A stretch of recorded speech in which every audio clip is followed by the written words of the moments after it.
Bonjour les amis, bienvenue en troisième mi-temps, bienvenue sur OPF pour ce deuxième podcast. Je suis accompagné aujourd'hui de Florian. Salut Flo. Salut Paul, bonjour à tous. Mais également de Imad comme d'habitude. Bonjour Paul. Tout de suite, on part avec le sommaire. Et on partira et on prendra la direction de l'Europe pour un petit tour de l'actualité du week-end, avant de prendre la direction de Marseille pour le classique d'hier soir, avec une narration rythmée entre histoire et culture. Et en fin d'émission, focus sur Monaco qui revient bien. Mais tout de suite, on décolle pour l'Angleterre. Imad, le titre s'envole pour Liverpool. Oui Paul, Manchester City s'impose 4-1 sur la pelouse de Liverpool, avec notamment 2 grosses erreurs de son gardien Alisson Becker. Liverpool dit presque au revoir au titre, à 10 points du leader ce matin qui compte un match en retard, cela risque d'être mission impossible. Et Klopp s'est quand même montré rassurant, on part tout de suite à Anfield avec sa réaction. It's not the last game of the season, so there are a lot of games to come. And if we would have played more often as we played tonight, we would not be 10 or 13 points behind City. But it's not the dreamland or whatever. We have to accept the reality, and we do that. And we will fight. We will fight for results. And tonight we did that. We didn't get it because of our own faults. That's clear. But the good stuff we should keep. Du coup, Manchester City prend la tête. Manchester United, lui, perd des points et un gros élément. En effet, dans un match à haute intensité entre Manchester United et Everton, avec un score final de 3-2, après leur carton 9-0 contre Southampton, les Red Devils n'ont pas confirmé leur lancée, malgré un superbe match de Bruno Fernandes, auteur d'un doublé. Point noir du match, la sortie sur blessure de Paul Pogba touchée à la cuisse. Ce championnat anglais, il est serré. Flo, qu'est-ce que t'en penses ? Est-ce que c'est fini pour Liverpool ? Liverpool est à 10 points de Manchester City aujourd'hui. Manchester City a un match en retard en plus, donc ça risque d'être très très compliqué je pense pour les Reds, même si Klopp est forcément optimiste pour son équipe, ça c'est son rôle, mais je vois mal les Reds champions à la fin de la saison. Et ensuite on prend la direction de l'Italie où Ronaldo a remis la Juve à l'endroit. En effet, la Juventus s'est imposée 2-0 face à la Roma, avec un grand CR7 qui inscrit son 763e but en carrière. La Juventus n'avait quasi plus le droit à l'erreur et le meilleur buteur de l'histoire assure tout Turin. On va garder un petit œil sur l'Italie parce que vraiment ça fait longtemps que l'Italie c'était pas aussi serré, et il y a un autre joueur notamment qui a brillé en Italie hier soir. En effet, il s'agit de l'inaltérable Ibrahimovic qui inscrit son 500e et 501e but dans sa carrière. À 39 ans, le Suédois est au sommet de sa forme. Quel monstre, mon Dieu, quel monstre, déjà 14 buts à 39 ans. Et au classement du coup, qu'est-ce que ça donne, Imad ? L'AC Milan est premier du championnat avec 2 points d'avance sur l'Inter. La Juventus, elle, se place 3e avec 7 points de retard. En bas de tableau, Parme et Crotone occupent les 2 dernières places. Et maintenant, Imad, où est-ce qu'on va, où est-ce qu'on voyage ? En Allemagne, avec la Bundesliga. Tout s'est passé samedi avec un carton pour commencer celui du Bayer Leverkusen, victorieux 5-2 contre Stuttgart. Leverkusen fait une bonne saison, hein. Je ne sais pas si vous êtes d'accord avec moi. Gros carton, comme Leipzig, 3-0. En revanche, il y a une équipe qui déçoit et qui cale encore, c'est Dortmund. Hein.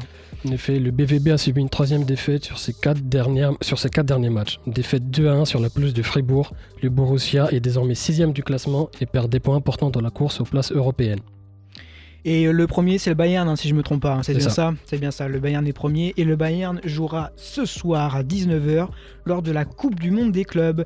Alors Imad, on a presque fait le tour. On termine par l'Espagne avec un gros duel à distance entre 2 gros qui ont eu bien chaud ce week-end. Oui, c'est le Real qui a lancé les hostilités avec sa victoire 2-1 sur le terrain de la Lanterne Rouge USK. Le Real Madrid peut remercier son Français Raphaël Varane, auteur d'un doublé. Un match pas beau à voir, il faut se l'avouer. Il reste encore l'espoir du titre pour les merengues. Donc le Real est 2e samedi soir, mais malheureusement le Barça est passé par là hier soir, c'est ça ? Oui, ils sont mis au coup d'envoi, les Barcelonais ont su faire preuve de caractère en s'imposant 3-2 face au Betis Séville. Barcelone récupère la 2e place du classement à la différence de but. Le Classico, c'est dans 8 journées. Merci Imad. Le Classico, tu fais bien d'en parler. Hier en France, c'était le classique. La transition est toute trouvée. Hier soir se déroulait le 100e classique du championnat de France entre l'Olympique de Marseille et le Paris Saint-Germain au Vélodrome. 2 clubs que tout oppose, 2 clubs où la rivalité est considérée comme la plus forte dans le football français sur ces 3 dernières décennies. Mais pour tout comprendre de cette rivalité historique, de cette haine parfois qui ronge les supporters, il faut un petit rappel ou un petit enseignement. sur qu'est-ce qu'est cet événement du football français. Alors oui Paul, la rivalité à l'origine n'est ni sportive ni même géographique, mais elle prend son envol au début des années 90 et grâce aux dirigeants des deux clubs. Alors à cette époque, ces deux équipes représentent les deux plus grandes villes de France et sont surtout sur le devant de la scène au niveau national et européen. Alors après la création du Paris Saint-Germain en 1970, le premier match officiel entre les deux clubs a lieu lors de la saison 71-72. Paradoxalement, les deux clubs se sont ensuite que très peu disputé le titre de champion de France, mais l'affiche est toutefois présentée comme la rencontre de la semaine et est très largement évoquée dans les médias. Alors la rivalité sportive entre les deux clubs a été volontaire et assumée de la part des dirigeants du Paris Saint-Germain et de l'Olympique de Marseille. Il y a cependant une forte opposition entre la capitale et la deuxième ville de France. On note toutefois que du côté de l'OM, dans les années 70, Paul, ses principaux rivaux sont les Girondins de Bordeaux et dans les années 80, l'AS Saint-Etienne. Alors comme évoqué précédemment, on note jusqu'à la fin des années 80 que les matchs entre l'OM et le PSG n'ont pas de saveur particulière et se déroulent comme un match lambda du championnat de France. Mais avec une perte d'influence de Bordeaux sur le football français, un certain Bernard Tapie, célèbre président de l'OM de 86 à 93, se recherche un autre rival pour son club. Étant dominateur et performant au niveau national et européen, il cherche à trouver une nouvelle concurrence de choix pour avoir une Ligue 1 plus forte et intéressante. Alors le club parisien change de stratégie sportive en 91 avec sa prise de contrôle par Canal+.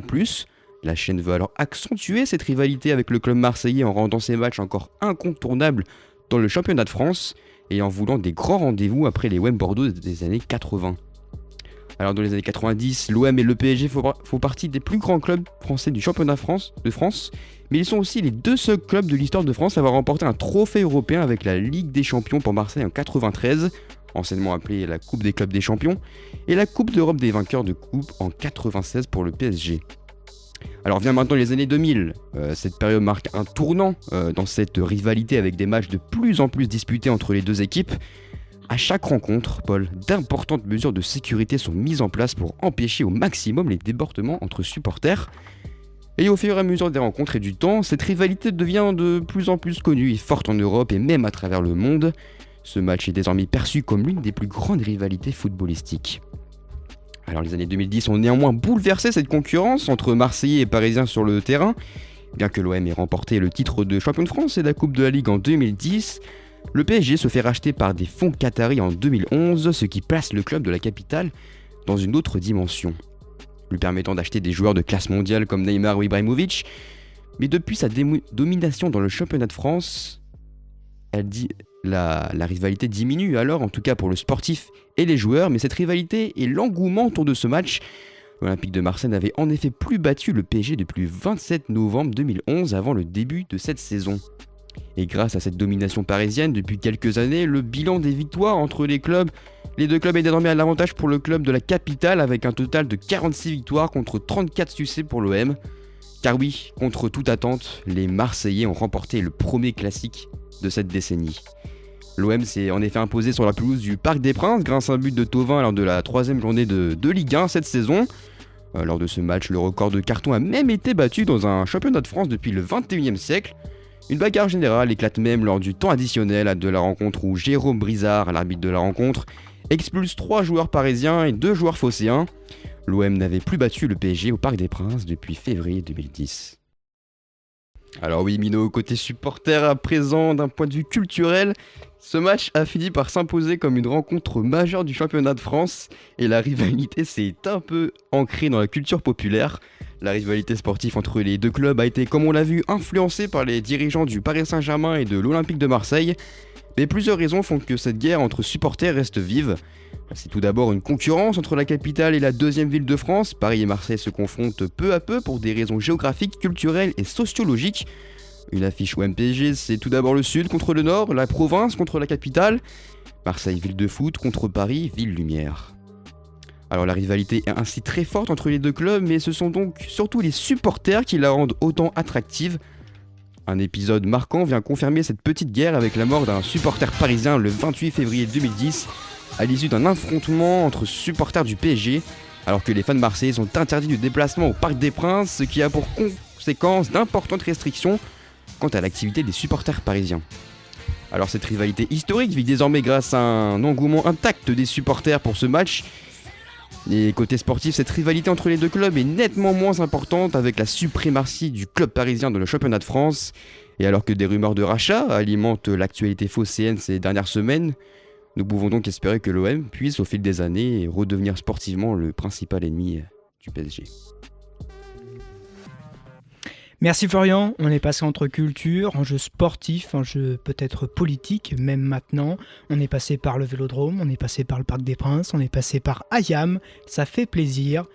Donc retour hier au Vélodrome, car il y avait 99 classiques jusque-là, le 100e hier, jusqu'hier donc, et sur Canal+, ça a été un petit événement qui a mis fin à une longue période de doute pour la Ligue et pour les clubs en crise. Imad, un petit mot sur la récupération des droits TV.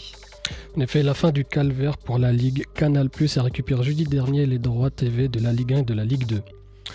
L'appel d'offres du lundi 1er février a été refusé par la chaîne cryptée et donc 3 jours plus tard, le diffuseur historique du foot français reprend ses droits, à savoir les 14 dernières journées pour 203 millions d'euros.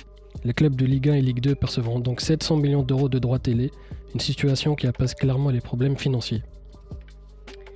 Décidément, on a frôlé la catastrophe pour des petits clubs de Ligue 2, mais aussi dans l'élite, il faut se le dire. On va pas se mentir, ça fait du bien de revoir le championnat sur Canal. On embrasse quand même nos collègues de Téléfoot qui sont aujourd'hui au chômage. On espère qu'ils rebondiront très très vite. Du coup, on retourne au Vélodrome avec une victoire 2-0 du PSG hier, avec des buts de Mbappé et de Icardi. Les amis, le classique a été perdu pour l'OM. L'OM est en crise. L'OM va peut-être faire l'objet d'un rachat. Est-ce que ce classique perdu, il signifie un fin de cycle à l'OM ? Est-ce que cette saison est terminée pour l'OM selon vous ? Selon moi, je pense que l'OM déjà est à 21 points de Lille, leader. Pour moi, l'OM doit penser maintenant à la saison prochaine. Arrêter cette saison, finir cette saison tranquillement et essayer de, pourquoi pas, se qualifier pour la Ligue Europa pour la saison prochaine. Mais s'il y a rachat, je pense qu'il y aura quand même une période de transition pour le club, c'est dans les prochains mois. Donc c'est mieux pour les futurs dirigeants de penser à l'année prochaine et garder cette saison en période de transition. L'OM est aujourd'hui sans coach, Florian et Imad. Il y a des noms qui circulent. Est-ce que vous pouvez nous faire un petit point sur la situation ? Alors oui, le club piste Sampaoli, mais ça serait surtout pour les prochains mois. Et pourquoi pas recruter un grand entraîneur, Imad, l'été prochain. Pour le futur projet, peut-être, un probable futur projet. Sampaoli est un entraîneur qui a prouvé déjà en Espagne avec le Séville, qui a prouvé en Argentine, même si qui a été sorti en Coupe du Monde, mais par l'équipe championne du monde, à savoir la France. C'est un entraîneur avec des qualités, de la rigueur. Donc je pense qu'il peut faire beaucoup de bien à Marseille. Après, le problème, c'est qu'on sait qu'il est encore sous contrat jusqu'à la fin de l'année 2021 avec le club brésilien. Club brésilien, ouais. Et justement, le club brésilien a mis de l'argent sur le mercato pour acheter les joueurs qu'il souhaitait. Donc est-ce que... Après, les supporters seraient quand même sûrement ravis d'une arrivée de Sampaoli, étant donné qu'il prône un jeu à la Bielsa.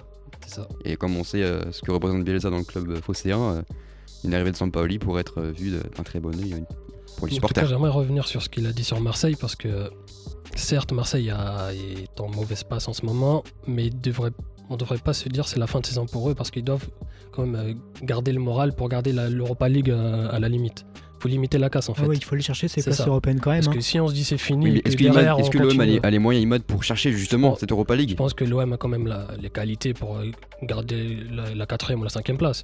Moi je suis d'accord avec Imad, on parle quand même des joueurs comme Payet, on parle des joueurs, ils ont un très bon gardien, ils ont une défense pas trop... Oui, mais certains joueurs sont en fin de contrat à la fin de saison, est-ce que justement ils auraient la tête pourquoi pas, ils auraient plus la tête à l'OM, simplement ? Bah oui, il faut bien finir, et puis on parle quand même de l'Olympique de Marseille, c'est un club historique, il ne faut pas bâcher et finir 12e, 13e. T'imagines Marseille sans l'Europe ? Quand on voit le contexte actuel, avec les rumeurs de rachat, forcément ça bouleverse un peu le mental des joueurs, l'organisation du club. Forcément ça a un impact psychologique au niveau des joueurs. Est-ce que cette fin de saison ne serait pas justement Forcément, dégradé par... mais Marseille cette saison est en Ligue des Champions. Ils sont finis grâce à une saison un peu accourtée, mais ils ont fait une très bonne saison l'année dernière. Ils sont en Ligue des Champions. Est-ce que un nouveau projet qui arrive avec l'objectif d'aller titiller le PSG, mais aussi d'aller faire des bonnes performances en Ligue des Champions, est-ce que la première année sans Ligue des Champions ou Ligue Europa, ça serait pas déjà un échec? Ça n'aura pas d'impact. C'est un rachat, ça n'aura pas d'impact. Comme Les compteurs seront à 0 l'année prochaine.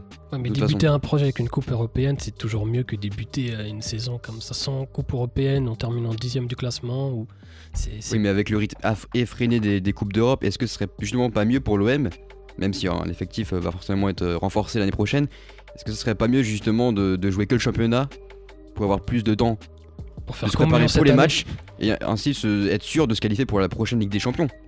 C'est aussi une question à réfléchir pour l'OM l'année prochaine. En tout cas, ce qui est sûr, c'est que dans ce match, il y avait deux équipes. On va parler du match un petit peu. Donc, du coup, victoire 2-0 du PSG. Les amis, tout simplement, qu'est-ce que vous avez pensé de ce 100e Classico? Est-ce que vous êtes un peu ennuyé? Est-ce que vous êtes... C'était pas le meilleur classico, ça c'est sûr. Après, j'ai pas trouvé l'OM franchement très très dominé, on va dire. Même s'il y a deux pénaltys discutables, hein, on va peut-être en parler plus tard. Mais j'ai pas trouvé. Je m'attendais à pire, pour être honnête, au niveau du jeu. J'ai trouvé l'OM plutôt solide défensivement. Après, c'est sûr que la vitesse d'Mbappé des attaquants parisiens fait du mal à la défense de l'OM. Le milieu de terrain est également franchement plus supérieur du côté parisien. C'est ça qui a fait la différence pour moi. Donc c'est une victoire méritée, mais 2-0 c'est le bon score pour moi. Iman, un petit mot? Pour Paris, depuis l'arrivée de Pochettino, on attendait un grand changement par rapport à Thomas Tuchel. Pour l'instant, il a du mal encore à mettre sa patte en place.